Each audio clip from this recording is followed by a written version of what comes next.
Alors, bienvenue sur ce webinaire aujourd'hui au sujet de l'application mobile. Donc, c'est moi, Dany, aujourd'hui qui vous fait la présentation et je suis accompagné de Lucille également qui est en soutien pour voir vos différentes questions. Tout d'abord, au niveau de l'outil GoToWebinar, donc l'outil qu'on utilise aujourd'hui pour vous faire la présentation. Quelques informations, surtout au niveau de l'audio. Donc, vous avez un outil qui a dû s'ouvrir sur votre PC que vous pouvez dérouler grâce à la flèche rouge ici pour régler l'audio de cette présentation. Donc, soit sur l'ordinateur, mais vous pouvez aussi passer par un appel téléphonique si vous n'avez pas de son sur votre PC. Je vous invite à regarder le document PDF audio formation en ligne qui est disponible dans l'outil GoToWebinar où vous pourrez suivre et voir toutes les instructions pour avoir l'audio et pouvoir suivre un peu mieux cette présentation.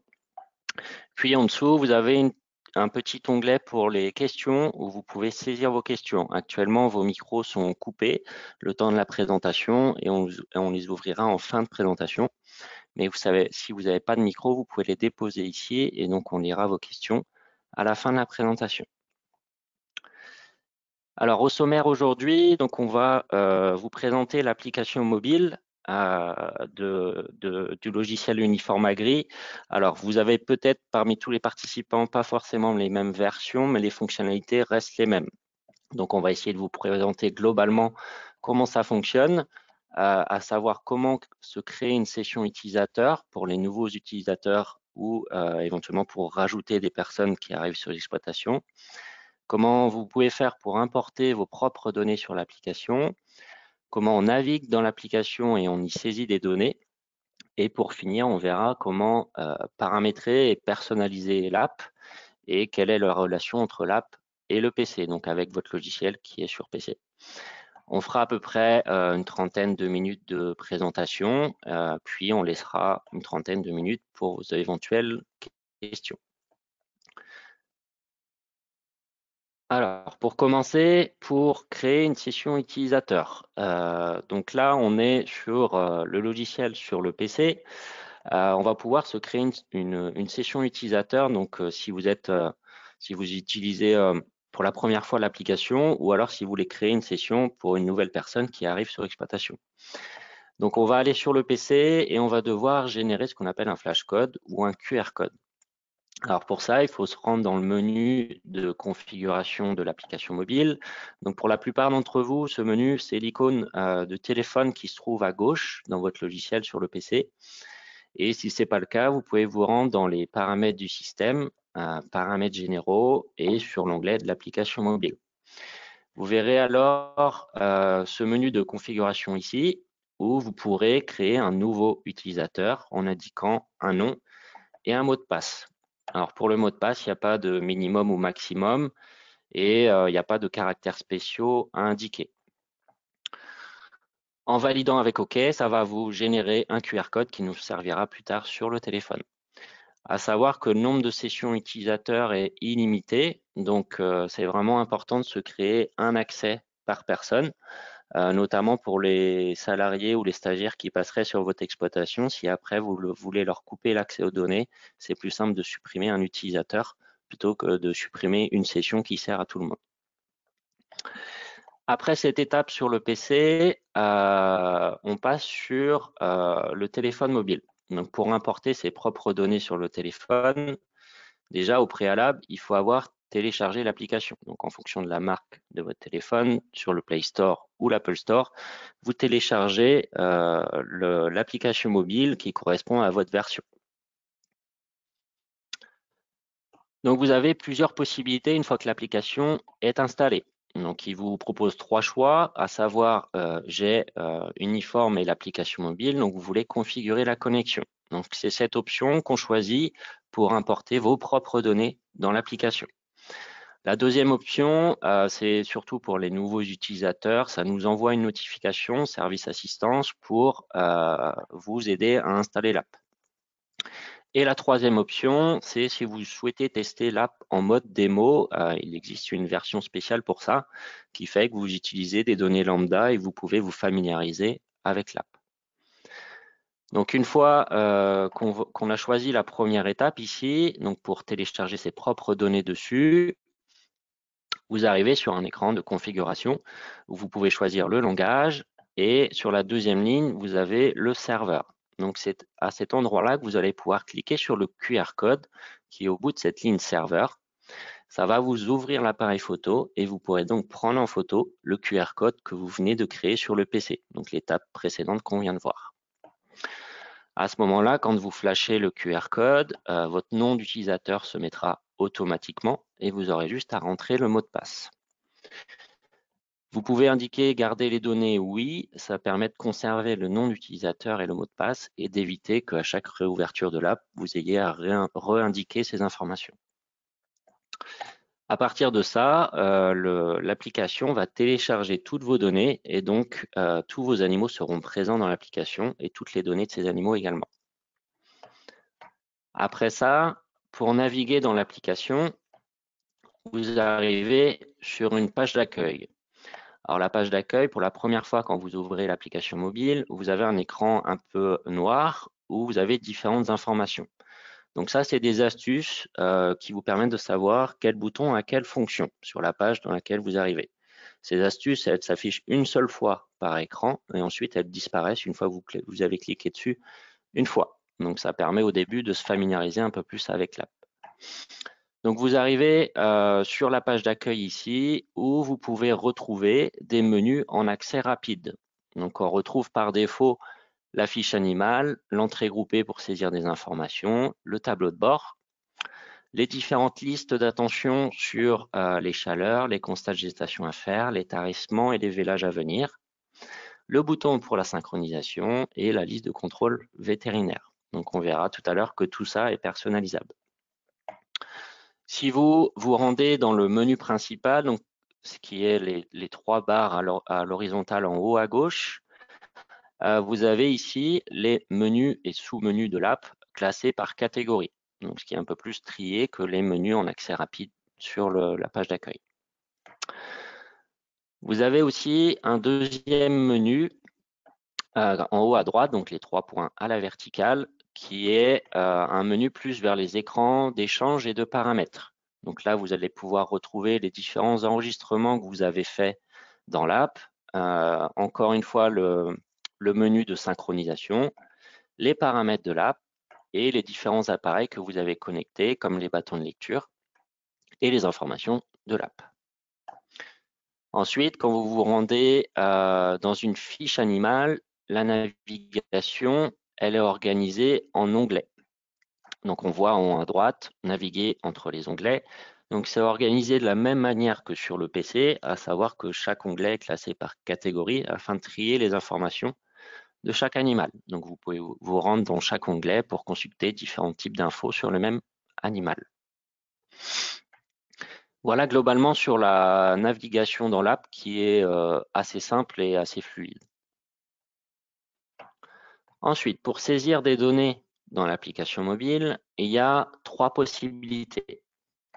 On peut saisir des données via la fiche animale, via l'entrée groupée ou via les listes d'attention. Donc tout d'abord, dans la fiche animale, on a vu en haut à droite ici, quand on était dans une fiche animale, qu'on pouvait naviguer entre les onglets pour visualiser les informations. Pour saisir une information, on va se rendre en bas à droite sur sélectionner une action. Et donc à partir de là, l'application va vous proposer toutes ces différentes lignes pour saisir l'information que vous voulez. Donc vous avez juste à aller sur la bonne ligne pour saisir l'information que vous voulez saisir sur cette vache en particulier. Deuxième possibilité, c'est l'entrée groupée pour saisir des données dans l'app. Donc l'entrée groupée, c'est pour saisir la même information sur plusieurs animaux en même temps. Donc vous avez le choix parmi tous ces types d'informations également pour saisir sur plusieurs animaux en une seule fois. Et pour finir, vous avez la possibilité via les listes d'attention, donc pour tout ce qui est chaleur, constat de gestation, tarissement, vélage et les tâches et traitements, de passer par ces listes qui sont prédéfinies et de tout simplement venir cocher les animaux où vous voulez confirmer l'attention. Donc confirmer une chaleur, confirmer un constat, un tarissement, etc. Donc, c'est les trois moyens de saisir des données. Il y a une différence par rapport au PC, où on a l'écran saisie de données. Là, via l'app, on passe par ces trois possibilités. Alors, les possibilités de paramétrage et de personnalisation que vous avez avec l'application mobile. Tout d'abord, dans l'app. Donc, dans l'app, je vous ferai une démonstration tout à l'heure pour aller un peu plus en détail dans les paramètres. Mais quand vous ouvrez cet écran-là, vous avez la possibilité de jouer sur la taille du texte. Donc, l'affichage dans l'application, si vous trouvez ça trop petit ou trop grand, vous avez la possibilité de régler. Par défaut, la taille du texte est en taille normale. Vous pouvez la réduire ou l'agrandir. Ensuite, vous pouvez changer la disposition de l'écran d'accueil. Donc, les menus d'accès rapide que vous avez quand vous ouvrez l'app, vous avez la possibilité de configurer ça. Je vous montrerai tout à l'heure en démo également. Vous pouvez changer l'affichage au niveau des onglets de la fiche animale. Donc, par défaut, vous arrivez dans l'onglet Général quand vous vous rendez dans une fiche animale. Mais si vous préférez consulter en premier lieu des infos de repro ou de lait, vous pouvez configurer que vous ouvrez l'onglet de la repro ou du lait. Vous pouvez aussi changer l'affichage lorsque vous recherchez un animal. Vous avez 3 colonnes d'affichés dans les recherches et vous pouvez voir quel type d'information vous voyez par colonne. Et pour finir, vous avez des options supplémentaires qui configurent ce que vous souhaitez télécharger depuis le PC. Donc, à savoir, toutes les informations que vous ramenez du PC vers l'app, vous pouvez choisir d'en envoyer plus ou moins afin de éventuellement réduire les temps de synchronisation. Et il y a des paramétrages qui sont également sur le PC. Donc là, j'entends tout ce qui est liste d'attention et liste de contrôle vétérinaire. Donc c'est sur le PC que vous allez pouvoir changer vraiment l'affichage de ces listes. Donc, je vous montrerai également tout à l'heure en détail comment ça fonctionne afin de vous personnaliser ces listes sur l'app et éventuellement les afficher différemment que sur le PC. On peut aussi sur le PC modifier les indicateurs clés de performance du tableau de bord, ce qui est aussi une possibilité de le faire dans l'app. Alors juste un petit point pour ceux qui n'utilisent pas encore l'application mobile sur la relation entre l'app et le PC. Alors l'app et le PC ne communiquent pas en continu. Il y a un échange qui est fait par une action manuelle, donc une action de synchronisation. Donc la synchronisation, elle se fait uniquement à la demande sur l'application mobile. Et les échanges de données se feront exclusivement quand on va faire la demande sur l'application mobile en pressant synchronisation. Donc les échanges, ils se font dans les deux sens. Donc à partir de là, pour importer les nouvelles données qu'il y a sur le PC vers l'app, et vice-versa, pour envoyer les données qui ont été saisies dans l'app vers le PC. Donc, pour faire cette synchronisation, il faut absolument avoir une source Internet des deux côtés. À la fois une source Internet sur le PC, donc il faut que le PC soit allumé, connecté à Internet, et que le téléphone mobile ait également un accès à Internet. Donc, pas forcément la même source Internet, mais qu'il y en ait une des deux côtés. En sachant que sur l'application mobile, vous aurez une alerte sur la page d'accueil pour vous préciser la dernière date de synchronisation lorsqu'elle est plus ancienne que la date du jour. Pour vous dire que dans l'application, les infos ne sont pas forcément à jour par rapport à ce qu'il peut y avoir sur le PC. Et également au niveau de cette synchronisation, quand vous saisissez des informations sur l'app, à savoir que c'est qu'au moment de la synchronisation que les informations vont arriver sur le PC et qu'elles vont être envoyées aux différents automates qui peuvent être reliés avec votre logiciel. J'entends par là des robots de traite, des DAC, des salles de traite, etc. Voilà un petit peu pour la présentation. Alors maintenant, je vais ouvrir directement l'application mobile pour vous faire une petite démonstration.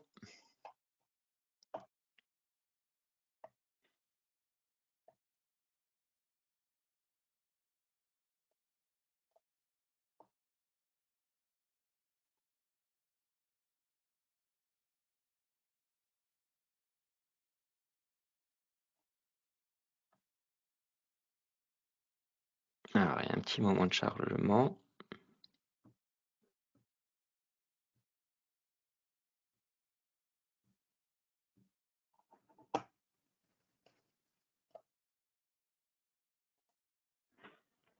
Voilà, donc désormais, vous devez voir mon téléphone directement sur l'application mobile. Alors, l'application, donc là, on est sur l'écran d'accueil avec les différents menus en accès rapide. Donc, cet écran d'accueil, on peut paramétrer ce qu'on voit ici. Donc, si je rentre dans les paramètres, ici, j'ai la fonction accueil ici où je peux venir modifier les différents menus en accès rapide que je vois sur mon écran d'accueil. Donc, à savoir qu'on peut afficher 9 menus, mais vous avez aussi la possibilité de mettre un deuxième écran d'accueil. On voit ici menu principal tab 1. Si je clique sur la flèche à droite, j'ai menu principal tab 2. Donc ici, je peux venir rajouter d'autres menus que je souhaite voir en accès rapide. Si je valide ça et que je retourne sur mon écran d'accueil, je vois ici en bas, j'ai deux petits carrés, ce qui me symbolise que j'ai deux écrans d'accueil. Et donc, si je glisse ici de la droite vers la gauche, ici, j'ai accès à d'autres menus, donc ceux que je viens de cocher dans les paramètres, afin de les avoir en accès rapide.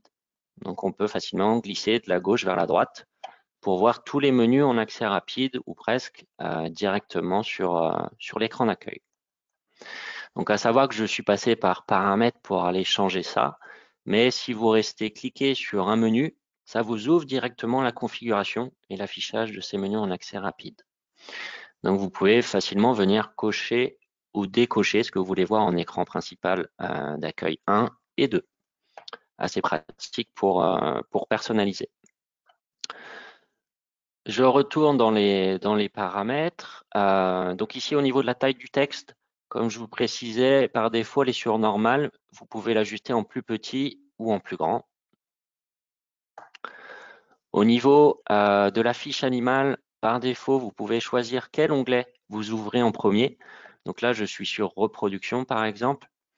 Donc si je vais dans une fiche animale, directement, il m'ouvre l'onglet reproduction. Donc assez pratique pour ceux qui vont voir en priorité certaines informations, ils peuvent régler ça et ça ouvre toujours sur le bon onglet.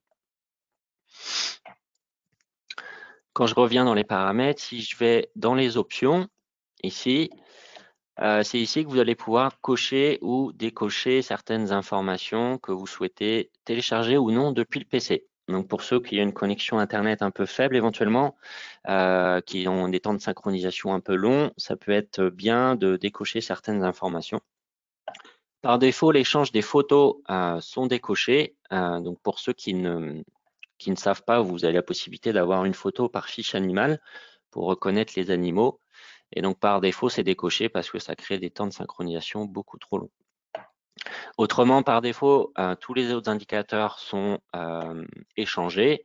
Et pour les données de santé, vous avez différentes options pour échanger les informations. Souvent, il peut y avoir beaucoup d'informations au niveau données de santé.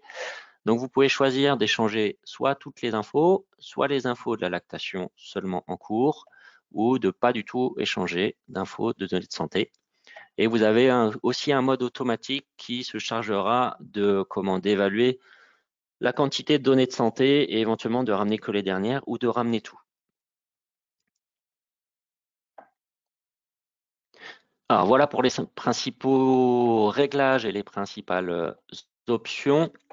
Une autre chose au niveau du tableau de bord, donc si je me rends dans le tableau de bord ici, on voit qu'il y a les indicateurs clés de performance qui sont ici, mais via l'engrenage en haut, je peux venir modifier ces indicateurs et éventuellement les changer pour voir ce que je préfère visualiser dans l'application mobile. Une fois que vous validez, les changements sont enregistrés pour même les prochaines connexions.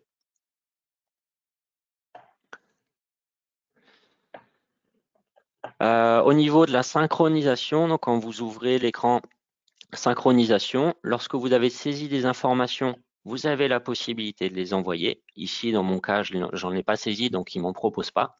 Et il me propose seulement de recevoir les nouvelles données. Donc, c'est les nouvelles données qui sont sur le PC pour les ramener vers l'app.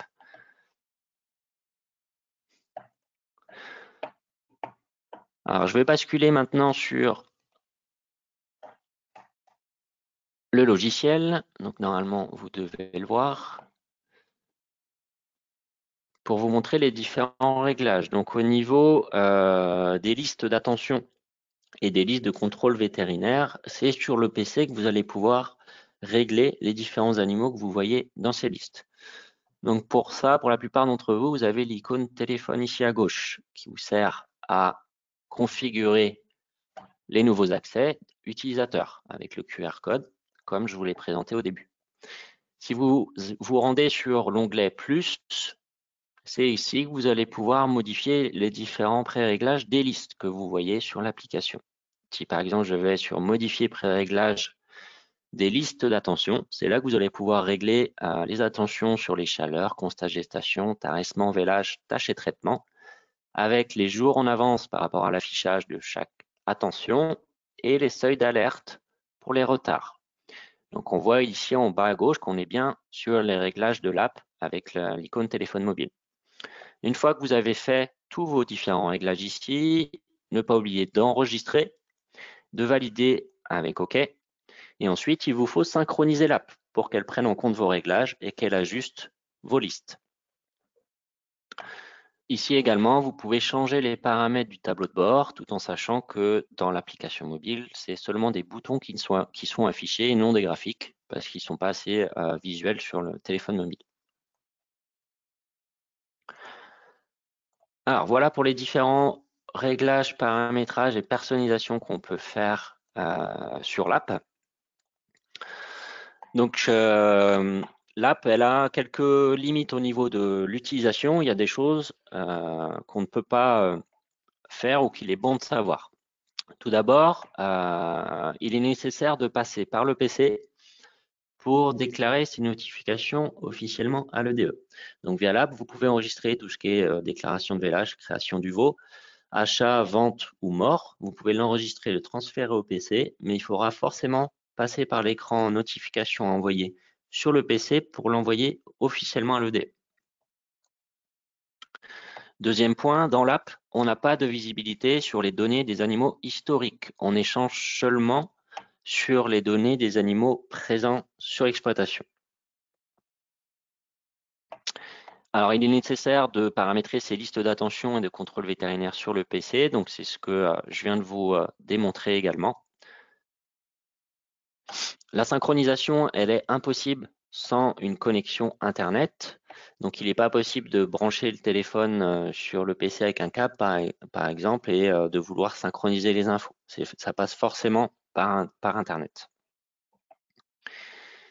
Et pour finir, il est nécessaire de créer les nouvelles maladies, les traitements, les plans de traitement ou les médicaments sur le PC. Vous ne pourrez pas les créer sur l'app. La chose que vous pourrez par contre créer sur l'app, c'est un achat de médicaments, par exemple, qui sera possible sur l'app, mais il faudra auparavant que le médicament soit créé sur le PC et synchronisé avec l'app. Voilà pour les différentes limites de l'application mobile. Pour terminer sur les points clés au niveau de l'app, à retenir, c'est qu'on a un nombre de sessions utilisateurs qui est illimité. Donc, il ne faut vraiment pas hésiter à se créer une session par personne. C'est beaucoup plus simple à mettre en place et à gérer au quotidien. L'application mobile, à savoir qu'elle fonctionne hors connexion et qu'elle conserve les données saisies. Donc, une fois que vous avez synchronisé via une source Internet, l'application conserve les données. Donc, même si vous êtes hors connexion, vous aurez accès à vos données depuis la dernière synchro. Vous pourrez saisir des données également. Et une fois que vous aurez retrouvé une connexion Internet, vous pourrez synchroniser toutes vos saisies.